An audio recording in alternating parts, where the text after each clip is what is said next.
Hi, I'm Dr. Selina Matthews, spiritual psychologist, and I want to welcome you all to Soul Transformation.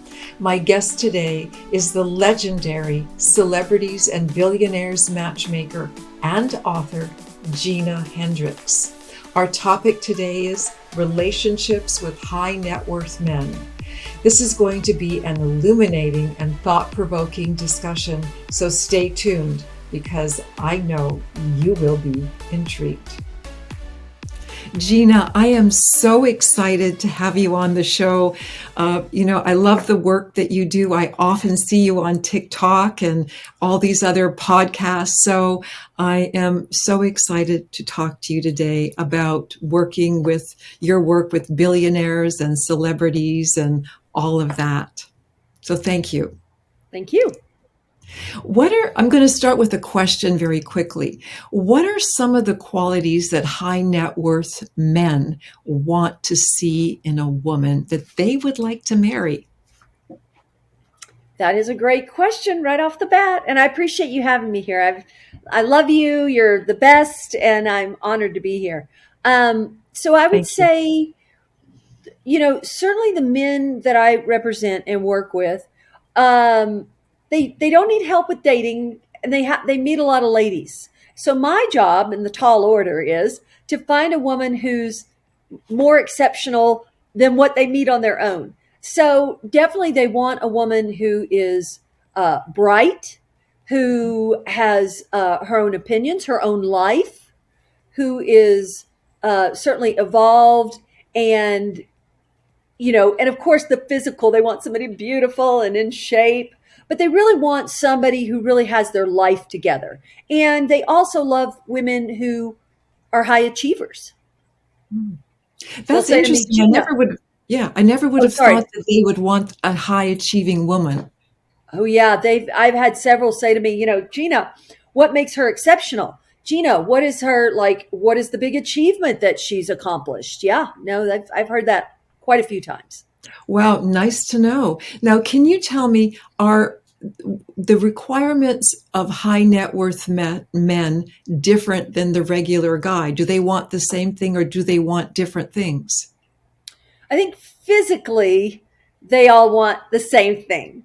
But I think that, a man who's not necessarily the billionaire or the celebrity, or, the more of, I don't want to say an average man, but it's more about, I would say, really two quality. Well, maybe three. Of course, they want her beautiful. They want her in shape. And then at that point, they really just want somebody who's easy to be with. Wow. Okay. Although many men, believe it or not, really do also want a woman who has her own income, makes her own money of some sort. She doesn't have to, be super successful or anything like that. But, a lot of men tell me they don't want to be the full support system for the lady. Although, ironically, my guys, the kind of men I work with, they don't mind being the full support system for the woman. They don't want her money. They don't care how much money she makes. It's more about what has she achieved in her life. Interesting. Yeah, I think that's a fascinating point. I didn't understand that before, but I certainly do now. Now, I probably imagine that many people come to you, or many women come to you, who are, I would call them, delusional in terms of, who they think they are and the kind of man that they think that they can catch. Yes. So can you talk about that? Well, where shall I begin? It's ongoing. It's an ongoing thing. Now, what's interesting is that when I first started blowing up on TikTok, when I first got on TikTok, we were not prepared. And the floodgates, as soon as I got on there, and as soon as the women knew I was a matchmaker and that I worked with billionaires and celebrities, it was like, it felt like it was like a Justin Bieber concert, and you just open the doors and they're like stampeding, you know what I mean? And so we were not prepared. And so women were filling out profiles for me, like left and right, left and right, left and right, left and right. And these women, God bless them, that were filling out the profiles, to try to get access to the men I work with. And the women, and even if they were exceptional women, just the low level pictures they were picking of themselves, or overly sexualized. Like, I guess they must have thought that that would be the lure, or things like this. And so now I charge women a fee to fill out a premium profile for me. And the fee really has made a big difference in the caliber of women, because now these women that pay the fee, they have their act together. They look better. Their pictures are better. Their career. So now these are actually women that could be potential matches for my clients, as opposed to all the women who just were filling out profiles because it was free, Right. No, I know. Absolutely. It's a way of putting a boundary on people who are not qualified to date the Right. men that you represent. Yeah. I mean, And it's a it's not boundary about, level. it's interesting. It's not about the money. It's about, it's really not about the money, but yet the money does, a woman who would spend, let's see, and I'll tell you, it's $375. So the woman that would spend $375 to fill out a premium profile, and she gets a Zoom with me. So it's not just she fills out a profile. I actually meet her through Zoom, and I give her a little coaching with her photos and stuff. But and again, it's not about the money, but it's about the women who are willing to spend that kind of money. They're just more put together, and they're bringing their A game. I talk a lot about the A game. They're bringing their A game. Yeah. So you want a woman to bring their A game. They've got to be, educated, have a career, Yeah. have something that they've achieved in their life. I mean, otherwise, what do they have to offer? Correct. I I mean, and I mean, think some women think that being pretty is good enough. And in my world, it's not. I mean, pretty is normal around here. You know what I mean? And isn't then there's that those, wild? Pretty is yeah, normal around LA. yeah, well, yeah, and around here. I mean, and I find pretty women all over the world. So it's not just LA, but I think that they also don't realize that it's also about their attitude and just how they carry themselves, and it's a lot of things. I'm sure you get a variety of narcissists and gold diggers. I'm sure.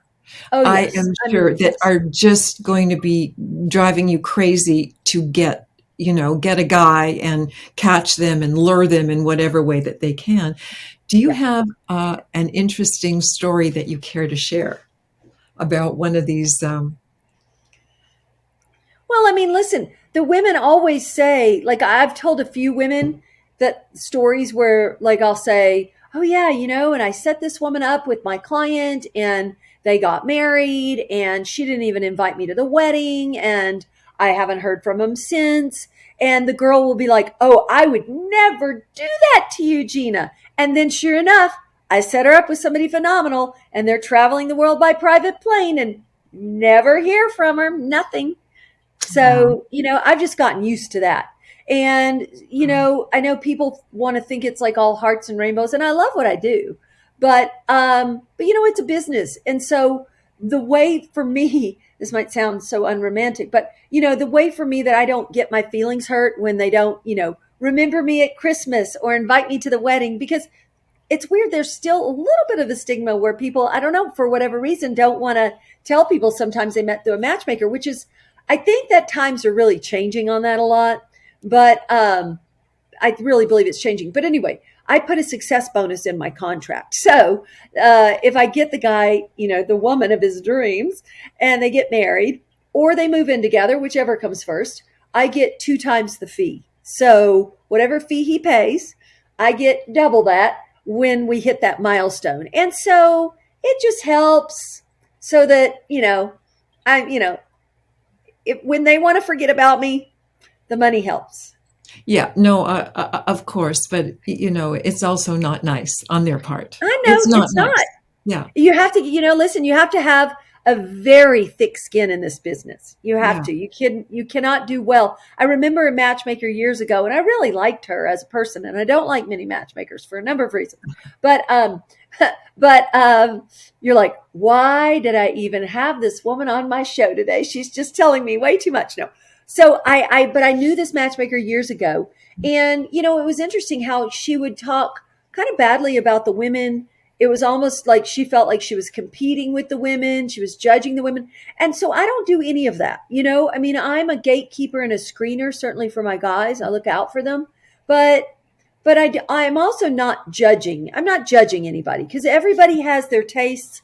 Everybody has what they're looking for. And I respect that, even if I don't agree with it necessarily. I had one girl who's beautiful, 6 foot tall, blonde, blue eyed, looked like a Danish supermodel. And I interviewed for the database, and any of my guys would have loved to have met her. And then after I met with her in person, she called me and she said, Gina, I just want to tell you the truth. And I said, okay, what's that? And she said, I just am looking for someone to pay my bills.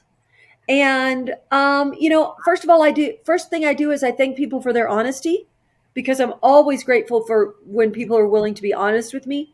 But I said, I appreciate your honesty, but that's not what I do. It's not what I do. And then I heard 2 years later, she met somebody who wasn't my client, some political figure, some big deal, and they have a baby.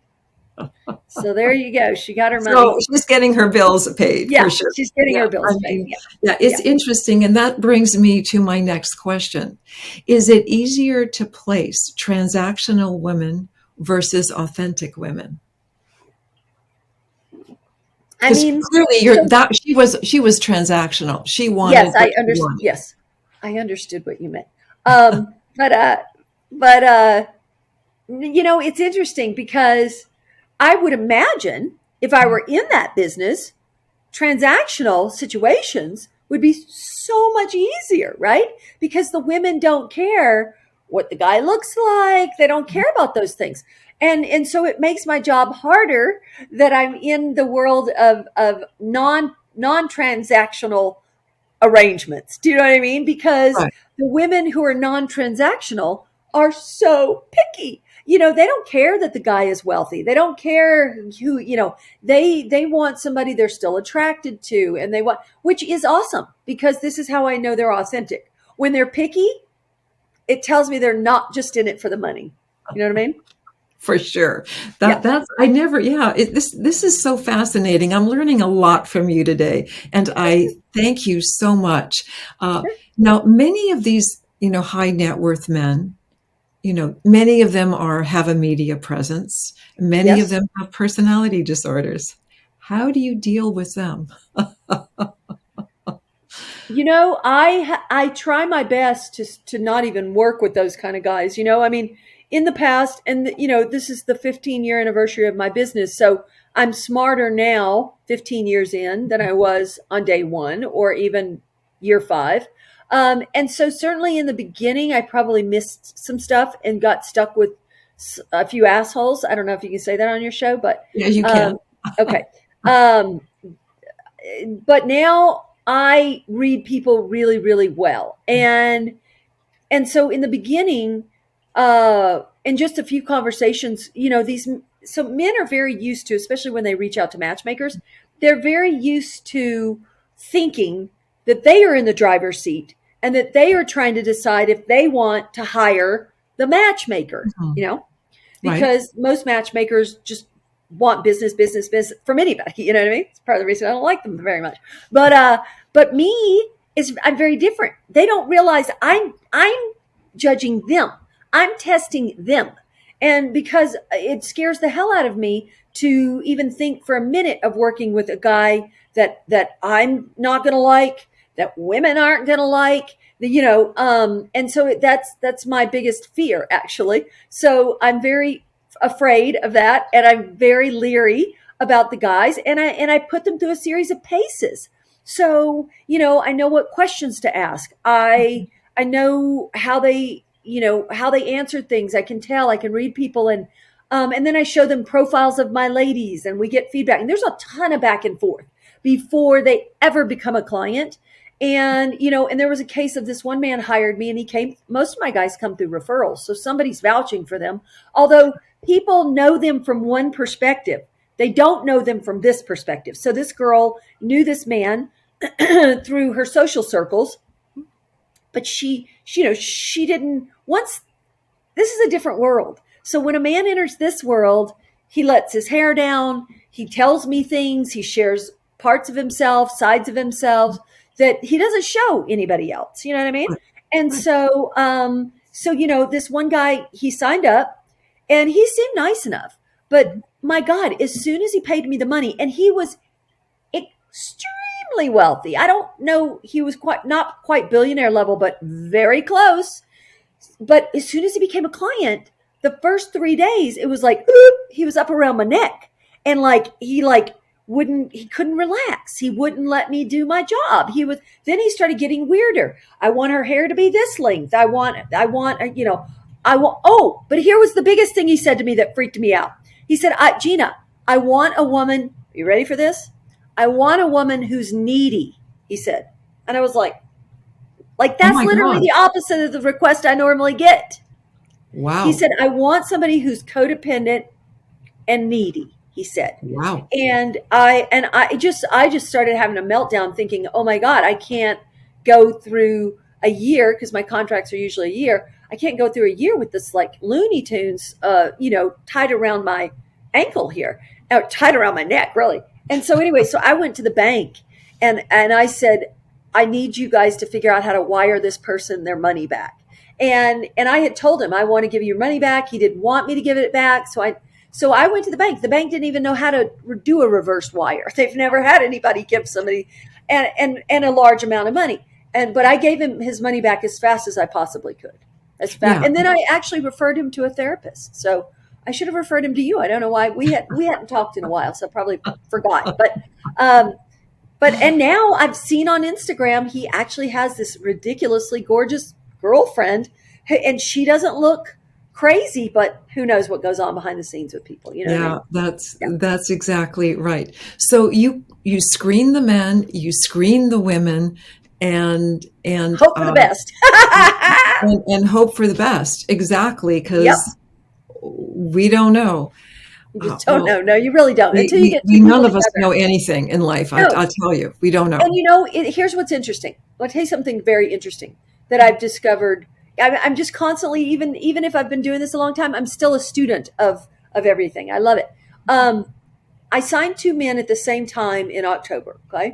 And it's interesting because what shows up for them in the real world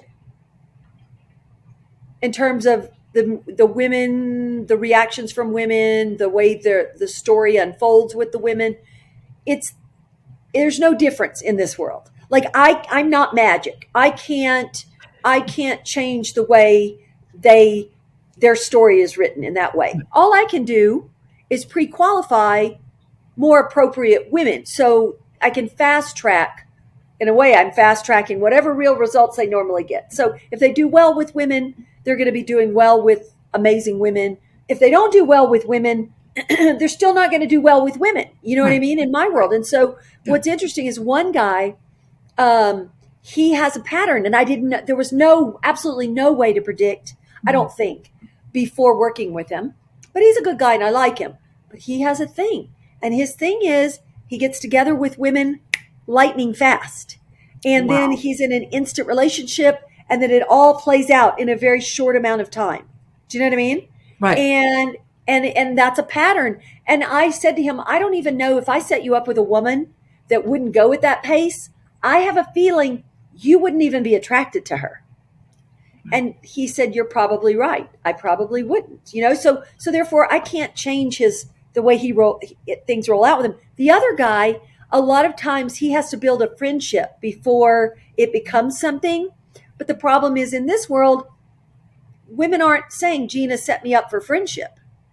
Right. So therefore, it's interesting. It's interesting how, yes, I can pre-qualify better women. I can set them up with the front of the line, starting bench ladies. But how they get the ball in the basket, how they dribble down the court, I can't change that. No, you can't. Well, right now I want to talk sex. All right. Okay, let's talk about sex. Yeah. Speaking of the other guys. Do you have, a rule about sex? I think I might need to have one soon, but no. I mean, generally in the past, if I knew a client if I got to know him and I got to know his patterns, if I knew that he moves very quickly with women, then what I have done in the past is I will sort of tell the woman, not him specifically. I'll act like it's just in general, like, hey, just this is advice I give everybody. But just so you know, when you go out with a guy, if they want you to go back to their place really soon, or if they blah, blah, blah, don't go at a slower pace. They'll respect you more, blah, blah, blah. And what I'm doing is I'm queuing her up because I know what's coming and I want to prepare her for it. And, because the thing is also, I think that, and this is where I have a ton of responsibility that I take extremely seriously. But I think that, women trust me, as they should. I do look out for them. But man, you have to ride that really fine line. But I think sometimes because the women trust me and the men know they trust me, that the men know the women are more likely to let their guard down sooner, right? Because, so I have to be very, very careful, and that's why I am. So if I think guys up, I've parted ways with a number of clients. This was earlier on when I knew that their intentions weren't honorable, and you know what I mean. And so I've this one client actually, we completely parted ways. This was many years ago, and I said, listen, the women keep giving me this feedback, and it's not good. It's making them uncomfortable. It makes me uncomfortable. And I just can't set you up anymore if that's going to be the case. And then I just never heard from him again. So that was a really good thing, Wow. Yeah. Yeah. No, absolutely. Absolutely. But honestly, usually I don't have to tell anybody that. And because everybody texts me like the next day after the date or the night of, I tell them, hey, when you're on your way home, text me. I want to know how it went. And so people are always texting me, and I can count on one hand the times where anybody ever slept over on a first date. I'm thinking, unless people haven't been honest, which is probably true, but I would say definitely at the most on one hand Wow. that's ever happened. And I would say like only a very few times. Wow. As a psychologist, I have a rule I tell all my clients, and they don't always listen to me. In fact, they don't. I say 10 dates, no sex. And I'm really clear on that. And the reason I say that is because you have to establish a foundation. Yeah. And I don't care if you're 20, 30, 50, 70. If you don't have a solid foundation, sex, you lose your ability to see. And I kind of use 10 dates. Now they go to 9 or they'll go to 8 and say, I tried really hard, Selina, but it is what it is. But that's sort of what I attempt to do. It doesn't always work. Anyway. Now, I get that question a lot. I got it yesterday on an interview I did. I get that question all the time. Now, here's my answer to it. Okay. My answer is, if as a woman, sleep with them as long as you know you won't get your feelings hurt if it doesn't work out for a relationship. But if you know you're going to sleep with them, and if it doesn't work out and you get your feelings hurt, then you cannot sleep with them until you know you're in a relationship, whenever that is, because I think, a lot of women, they trick themselves, they lie to themselves. They a lot of times women are sleeping with a guy because they want to move the relationship along. Correct. That's Absolutely. why they do it. Yeah. Absolutely. They want to hook him or whatever. It is many women still use sex as a way of getting a man, and that's never going to go away. And I've had clients, some of the guys, they all confide in me in one way or another. And I've known some really good guys who thought they were being honest, and maybe it wasn't a woman. I don't know. I don't know this. I can remember having conversations whether the guy was telling me a story of a woman he dated and things went badly or whatever. But I can remember a few men saying, Gina, I told her I wasn't ready for a relationship. I'm still, getting over my divorce or, the death of my wife or, and I'm just not ready for a real relationship. And she said, that's fine. She understood. And so then we sleep together And then all of a sudden, she's like furious with me because it didn't turn into anything. He says, but I'm confused because I told her the truth. Yeah. And men are very straightforward like that. Women are not straightforward like that. You know what I Correct. mean? Correct. Absolutely. I totally understand. I Yeah. completely agree with you. Integrity and trust are really important in a relationship. Yeah. But what's happening right now, or what I'm seeing in the culture, is there's so many people in relationships micro cheating, and some of them full on cheating, and they're in relationships. What do you say to these women or men that are doing this? Now explain micro cheating to me. You know, Texting a potential someone, having a drink with someone and not telling their partner, liking someone on Instagram nonstop, and they're in a relationship. Right. They're not full on infidelity, but they're moving to that place. If I they mean, I they don't can know. or they can't, if they can pull it in or rein it in or not. But this is what's happening, and I'm seeing it in a lot of my clients. And I'm I like, mean, I wouldn't whoa. even call it micro cheating. I would say if you're doing something that you keep secret from your partner, that is cheating. Do you know what I Okay. mean? Yeah. So yeah. So what's the question exactly? Well, what do you say to some of your clients who are, working with your clients or your women, Yeah. and they're also, doing things on the side? I mean, do you have that go? I mean, I'm sure that occurs, because that occurs everywhere. I'm sure it Gina, what do you occurs. do? What do you tell I'm it? What do you sure. tell I'm people? sure it. I'm sure it occurs, but they know that Gina is kind of like the strict around here. I mean, I listen. My usual policy with my guys is that if I set them up with somebody and they like her, my preference is that they go out on a few more dates before I set them up with anybody else. I mean, the worst thing that a client of mine could do, and I hate it when they do that. Some do, very few though, thank God. But they'll be like, "Who else do you have, Gina? Who else do you have?" You know what I mean? And it's like, I say to them, "Here's the deal.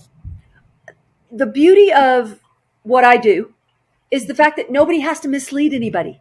Right. So when everybody's off on their own, they go out with people, and then this person might say they're interested and they want to, people don't, they're not authentic with each other. But in my world, I like to keep it clean, clean, clean. So you go out with her. Do you like her? Do you not? Do you want to see her again? Say to the woman, do you like him? Do you not? Do you want to see him again? Just keep it clean. Nobody has to bullshit me. Nobody has to mislead anybody. Right. Let's just be honest. Right. And so for those reasons, I usually don't know if they're up to other tricks or whatever, I don't know. Nobody tells me, but there are times where, I know that the guy is going out with somebody I set him up with, and he'll tell me, Gina, I still want to go out with a few other people. And as long as we can kind of rein it in, my biggest thing is as long as nobody's being misled, because I'll even say to my guys, well, just so you know, if she comes to me, because sometimes the girls do, the women do, if they're smart, they keep me in the loop. If they're smart, they keep me in the loop. Correct. The smart women check in with me. They give me updates. You know what I mean? Because I have a view from I'm the fly on the wall. I see what he's Correct. doing. So if the woman keeps me in the loop, I can keep it all in check. Right. You know what I mean? Right. No, Um, absolutely. so if she's coming to me and she says, "Oh, Gina, we've gone out like, 5 times now," and I may not have known that, because the guys sort of don't keep me in the loop like the ladies do. Some guys do, some don't, but the ladies, if they're smart, they do. And she says, "Gina, we've gone out 4 or 5 times. I'm just curious. Are you setting him up? Have you been setting him up with anybody else?" Mhm. Then I'm put in a very awkward position. So I do tell the guys, if she comes to me and asks me, I'm going to have to be honest with her. I'm not going to lie to her, because that's just not what I do. You know what I mean? Right. No, So yeah, I try to absolutely. be as transparent and above board as possible. And it is hard sometimes, very hard. You are a rare bird. I'll tell you, you are a rare bird, Gina. And I certainly appreciate those qualities in you, because, Thank you. um, you know, integrity is hard to find in Very this hard to world find. today, and it And is rare, rare, and rare. and And I've had it from the women though that really upsets me. This one girl who I'd known, I thought I knew her. I'd set her up with a couple other clients before, and then I come around and I set her up with this other client, and I vouched for because I'm vouching for these women to my guys. Okay, yeah, that means my of course neck's on the you are. line. It's like this is how I run my business. And so she went out with him, and I could tell that after I spoke with her, she said, I'm not really sure. And I said, listen, it's not, and I literally say it clearly. I go, listen, it's not a problem. Here's the thing. If you're not interested in seeing him again, just be honest with me. I Right. go, and I say these words, because my worst nightmare is when a woman or anyone will say they're interested in going out with one of my clients again. And I go back and tell him, yes, she'd like to see you again. And then the woman just blows him off and doesn't, follow up. I said, Yeah. that's my worst issue. Oh, Gina, she says, I would never do that. Oh that's horrible. I would never do that. And I said, okay, so you're sure then? Because I'm going to go back and tell him. She's like, you're sure? I'd love to go out with him again and see where it goes. Okay, fantastic. I go back, I tell him, Mhm. Yeah. and she totally goes off the radar. She totally goes off the radar. Wow. It's sad. I mean, I hate when people have so little integrity. I kind of beat that into all my clients. Integrity, integrity, integrity. You've got to act that way. I don't get why it's so hard for people just to be honest. Because it's like, I tell him he's not related to me. It won't hurt my feelings. Right. You can tell me absolutely anything. Right. And it does not matter to me as long as you are honest. And I don't understand why they still aren't, Yeah. Well, they have a lot of shade. Yes, for sure. A lot of shade. They need psychological work. And How that's important- what so hold Yeah. on, Selena. That's what she's focusing on. She sees a psychologist. She is a psychologist. Oh She's my also God. into spiritual psychology. I mean, hello. Oh my God. Well, you know what? The whole story, 10% of in Yeah. any business is amazing. And the rest, it's different levels of it. And we just have to stick with that, Yeah, fair enough. Where do we want to be? And you and I are in the top 10% for sure. Yes, we Period. are. Yes. Period. End of story. Okay. How important is personal privacy for these high net worth men? Very, very, very, very. Yeah. But you know what? It's also, I protect the women's privacy as well. Because hold on, I got to make a note because that's something I've got to make a note of. This is something I don't talk about enough. I protect everybody's privacy as much as I possibly can. So I do not give people last names. Sometimes my guys will be like, Gina, I want to look her up on Instagram. And I'm like, nope, I don't do that. I don't give last names. Right. And I say to the guys, because I don't give her your last name. So I don't, and yes, privacy is their top concern. And, I do what I can to protect their privacy. But in a couple of instances, it's really bitten me badly when I didn't do anything wrong. But, it's a fine line, right? So I have to tell the woman about the guy without letting on who he is. And Right. and it's like, and some of these women, they're good detectives. They're damn good detectives. So in one case, I knew this girl. She was a gorgeous model. She was getting married to a famous rock star. And she was all excited and about to go away for her bachelorette party. And she was in love mode, and she was adorable and I loved her. And she had been one of my models for my animal stuff that I was doing. And so anyway, so I was telling her, because I had this one client that I absolutely loved. I call him an SOB, son of a billionaire.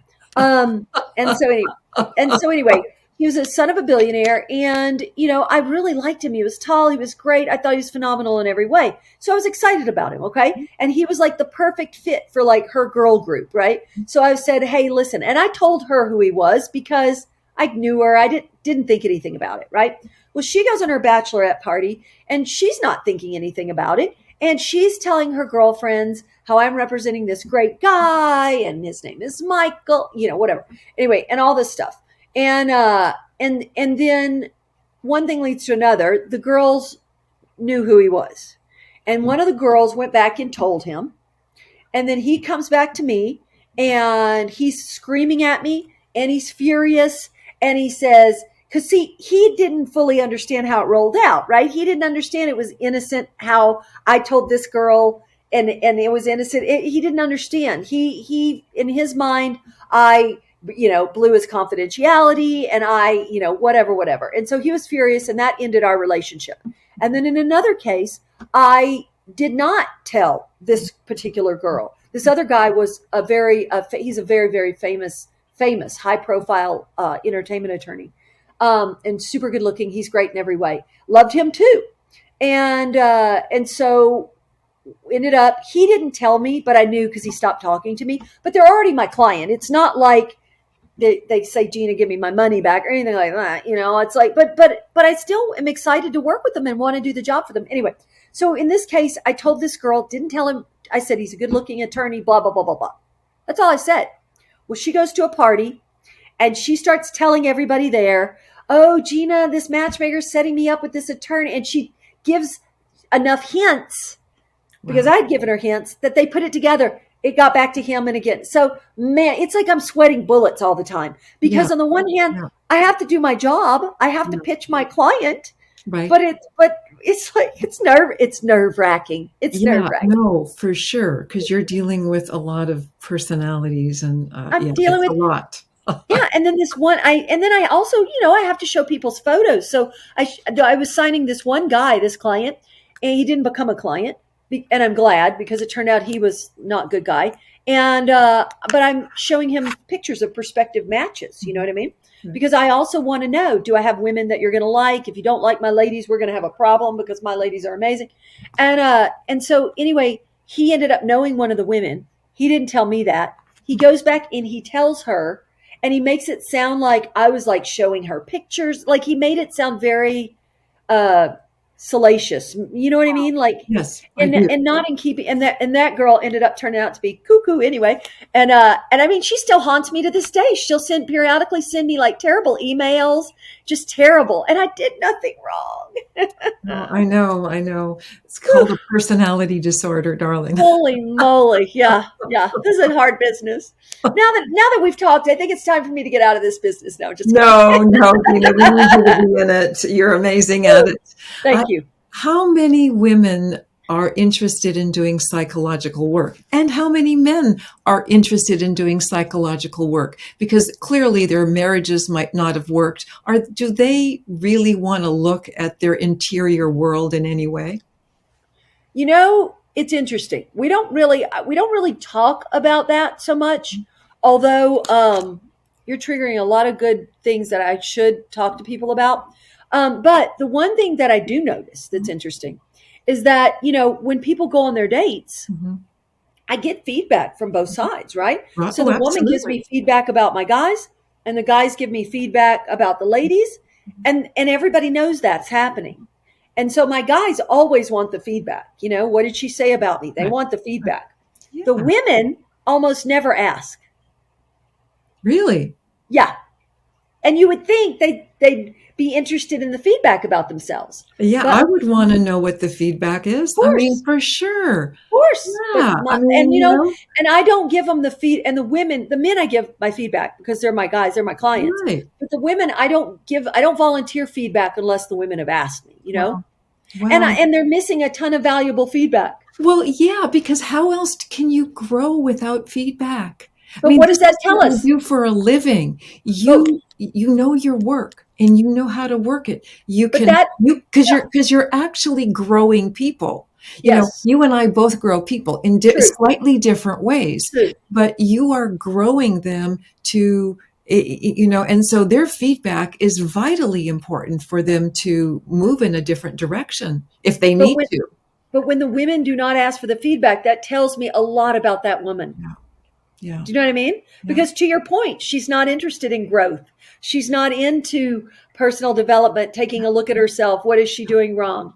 Yeah. And I do think when you don't ask it does display a bit of a narcissistic tendency. Yes. Oh, absolutely. 1000%. Yes. Right. Yeah.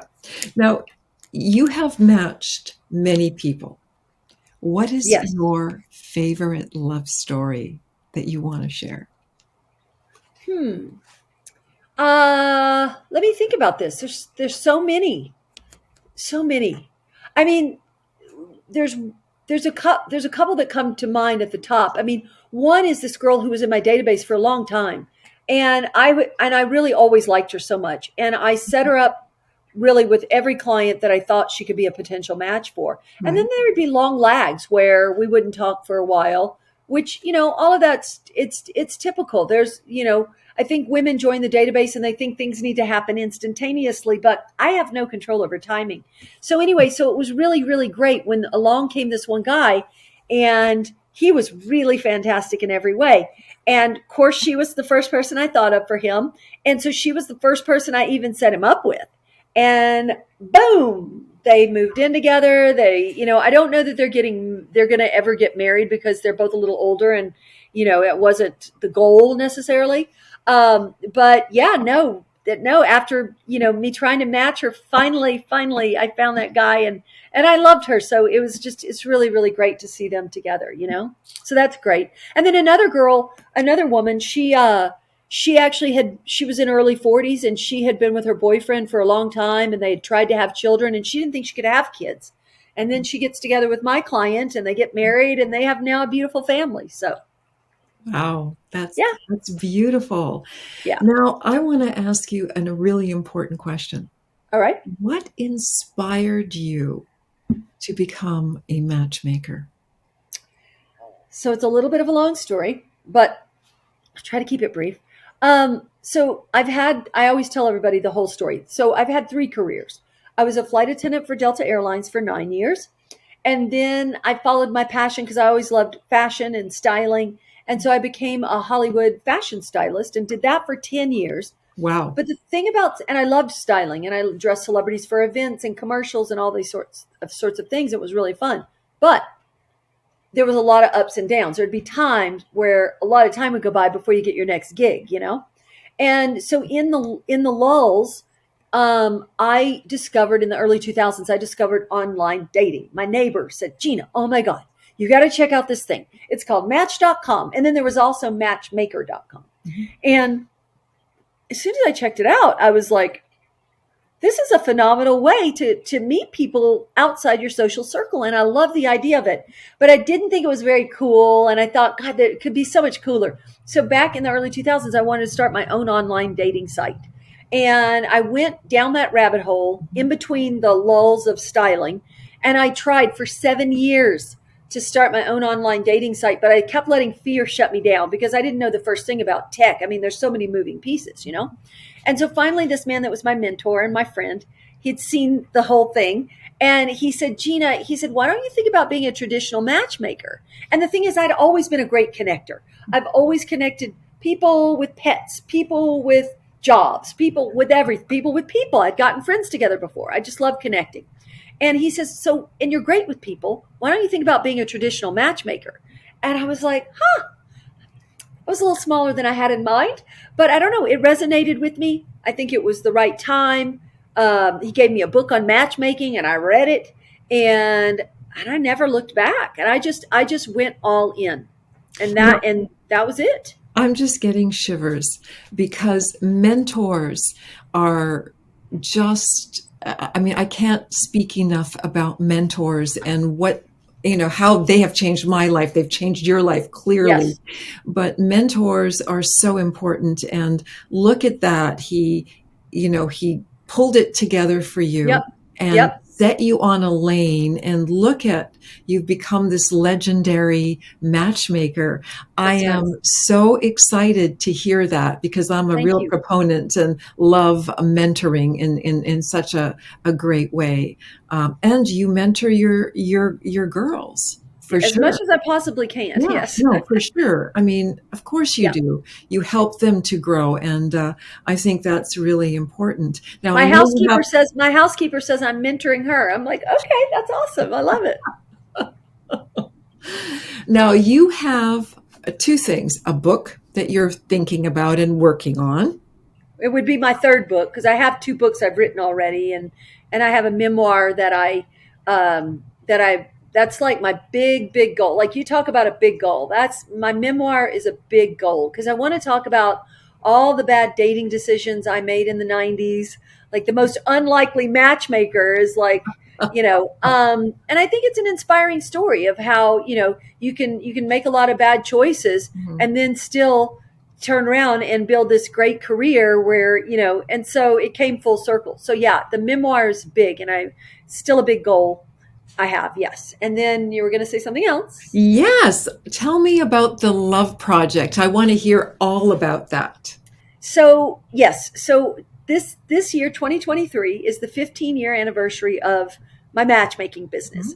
And in that, I wanted to do something really, really special, and especially combined with all the people that have been coming at me from TikTok. People are constantly asking me like, Gina, I just really want more access to quality people. I think quality is really the number one thing that is missing in the market. Oh my God. Yes, yeah, absolutely. Right? 1000%. Ain't nobody screening for quality out there. I know. Yeah. So what I'm doing with the Love Project it's love-project.org. I've owned that domain forever, and I knew I wanted to do something with it, but I didn't know what. And so I thought this is the perfect year to do this. So what I'm going to be launching is a program. So it's not, because generally when men hire me for like my VIP bespoke matchmaking, it's at an extremely high level. And and most of my guys come through referrals. And so that means there's a lot of men that don't have access to what actual personal matchmaking looks like. Right. And they can't afford like a huge $30,000, $50,000 buy-in, So with the Love Project, I'm going to do is it's a lower price point so that more men get the opportunity to work with me. Although I'm still going to be super picky about the guys I work with. I have to. That's the secret to success here. And then what they're doing is it's not going to be like the VIP bespoke where I go into the world and hunt down the women, because I already have a stockpile of amazing women in my database that are dying to meet quality men. So this is a way to give these men more access to real authentic matchmaking, give the women more access to quality men that they want to meet. And the third component is I'm taking a percentage of these profits that I'm making from this, and I'm giving back to charity. So each quarter throughout the year, I'm giving to a different charity that I love and believe in. So the first quarter is St. Jude's Children's Research Hospital. Wow. And so when the men join, a percentage of their joining fee goes to St. Jude's. And then when they buy their date credits, that's the way I've structured it. They buy like three date credits, so they get 3 date credits. You understand what that means? Yeah. Another part of that money goes to the charity as well. So I just want to raise a lot of money and make a lot of matches this year. Right. No, absolutely. I am thrilled that you're going to be doing that. And I love the charity work that you're doing with it. It's so important to give back. Absolutely. My God, you are a rare gem in the that's world. Nice. Thank you so much. Deeply grateful that you were able to come on the show today. I thank you so much, Gina, from the bottom of my heart. You're amazing, and I love what you do, and I love how you grow your women and men in a certain way. So keep up doing the work. Let's, just so appreciate you. Thanks for being on. Thank you so much, Selina. I mean, you've always been just a class act in every way. So I adore you, and I'm honored that we're still connected and that I'm here. So thank you. You're welcome.